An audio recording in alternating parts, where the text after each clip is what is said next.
diri dan Anda akan menjadi lebih power yang besar. Itulah power of happiness.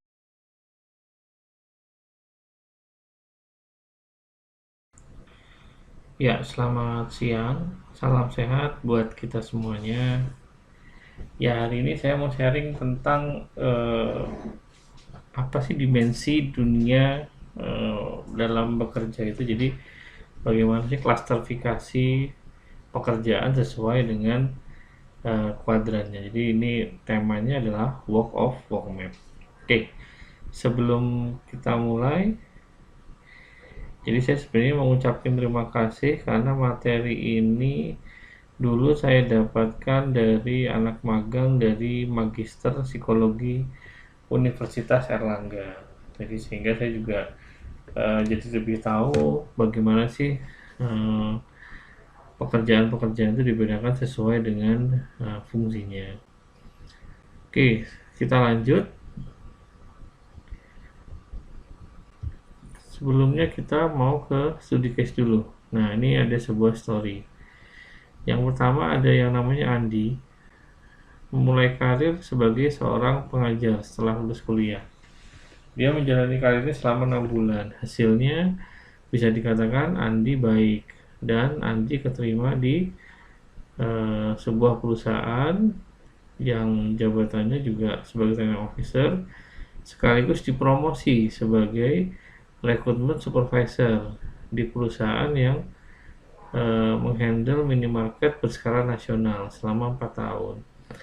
Dapat diambil kesimpulan juga hasilnya baik karena di sini Andi sudah sempat promosi sampai 2 kali di perusahaan ini. Nah, setelah itu Andi bekerja di perusahaan ketiga nih sebagai seorang training officer kembali di perusahaan pelayanan berskala nasional kurang lebih 2 tahun.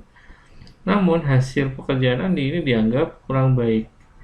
Kenapa? Karena apa yang dihasilkan oleh Andi secara performance appraisal dianggap kurang bagus pekerjaannya sehingga si Andi memilih untuk pindah ke perusahaan lain. Nah, di perusahaan keempat, Andi bekerja sebagai seorang HROD dan mendapat tugas kepercayaan menjadi posisi di namanya capability manager di sebuah perusahaan distribusi customer goods selama 2 tahun 3 bulan.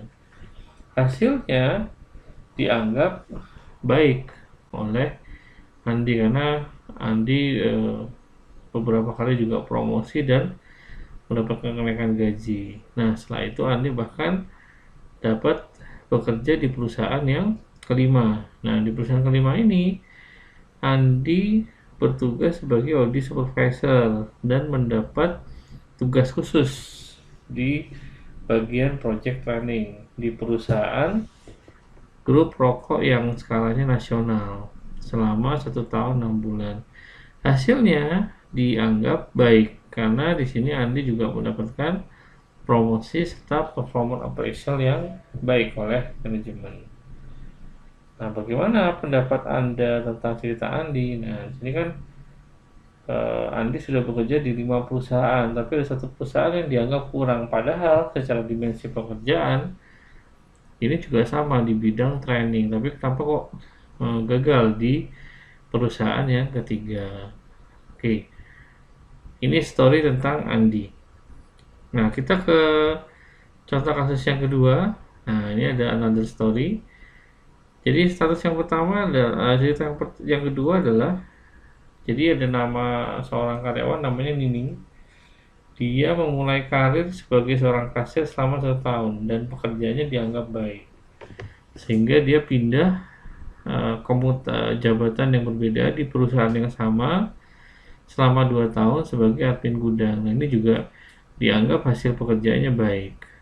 Lalu karena hasil pekerjaannya baik, maka Nining pindah ke staf personalia selama 2 tahun. Namun hasil pekerjaannya dianggap kurang oleh atasan. Secara performance appraisal juga dianggap kurang baik di posisi staf personalia. Ini masih satu perusahaan yang sama ya. Lalu akhirnya karena kurang baik si staf Australia, maka Nining dipindahkan lagi menjadi training officer selama 2 tahun. Namun selama 2 tahun menjadi training officer, ini juga dianggap kinerjanya atau operationnya kurang baik, sehingga dipindahkan untuk terakhir kalinya sebagai purchasing officer dan dipromosikan menjadi purchasing supervisor selama 2 tahun. Nah, hasil pekerjaannya pun dianggap baik. Nah, bedanya Nining ini adalah dia tetap di satu perusahaan tapi sudah dengan 5 posisi. Nah, bagaimana sih pendapat Anda tentang ceritanya Nining? Nah, kalau mau saya bandingkan, manakah yang lebih baik? Si Andi atau si Nining dari sisi pekerjaan atau dari sisi kesesuaian antara bakat dengan pekerjaan yang diambil. Nah, jawabannya adalah di sini. Jadi, dari sisi pengalaman organisasi, Andi lebih banyak dibandingkan ini karena sudah bekerja di 5 perusahaan, bahkan berganti-ganti posisi dengan posisi di 8 posisi yang berbeda-beda. Namun, dari sisi dimensi work of work map, nah Nining ini lebih menang. Kenapa? Karena Nining bekerja sudah terlihat dari 3 jabatan yang dia lewati dan berhasil, itu pekerjaannya work of work map sama, sesuai dengan kondisi Nining, sedangkan si Andi tidak. Nah, kok bisa seperti itu? Nah, kita akan lihat nih. Work of work map itu adalah bagian dari karir manajemen. Nah, jadi di sini work of work map itu tujuannya untuk melihat kira-kira seorang karyawan itu potensi atau hasratnya bekerja di bidang apa. Kita lihat sejarahnya dulu. Jadi work of work map ini dikeluarkan oleh yang namanya John Holland. Jadi John Holland itu membuat peta dunia kerja ke dalam 6 kelompok sejajar dengan 6 jenis pekerjaan John Holland. Jadi ada 12 wilayah dan 26 bidang karir atau kelompok pekerjaan yang serupa sesuai dengan kuadrannya. Nah, apa sih work of work-nya? Nah, dimensinya jadi secara dimensi dibagi menjadi 4. Jadi work of work yang pertama adalah itu data. Jadi data ini adalah orang-orang yang suka bekerja dengan fakta, angka, sama prosedur yang sesuai dengan data real. Jadi tidak suka membuat sebuah hipotesa atau pendapat baru. Nah, lawannya atau yang sumbu berkebalikan itu adalah ide. Nah, ide di sini adalah pengetahuan, wawasan, teori, cara baru untuk mengatakan atau melakukan sesuatu. Ini adalah sesuatu yang diciptakan, sebuah ide. Jadi kerjaannya ya memang dia tidak berdasarkan fakta atau angka, tapi membuat sesuatu yang baru. Ya, contoh paling gampang misalnya pekerjaan seorang penyanyi. Nah, pekerjaan seorang penyanyi adalah menciptakan lagu atau pekerjaan pencipta lagu. Nah, pencipta lagu ini kan bukan dari data, tapi dari ide, pikiran si pencipta lagu. Akhirnya dia memunculkan ide sebuah lirik lagu. Contoh yang lain misalkan adalah pelukis. Nah, ini jadi dia menciptakan ide-ide bagaimana membuat lukisan dengan media yang mungkin bervariatif dengan perkembangan zaman. Nah, yang ketiga, dimensi work of work map itu adalah people. Nah, people ini contoh care, service, leadership, sales. Nah, jadi ini adalah orang-orang yang suka bekerja dengan orang.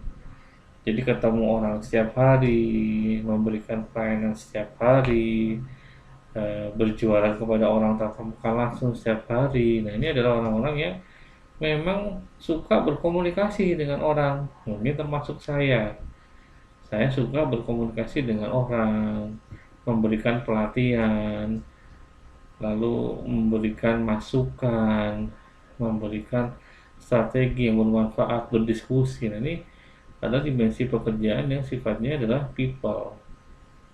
Sedangkan yang things, nah things ini adalah kebalikan dari people. Jadi orang yang suka bekerja itu hanya dengan mesin, tools, living things, and material seperti makanan, kayu, atau bahkan besi. Contohnya seperti apa? Koki.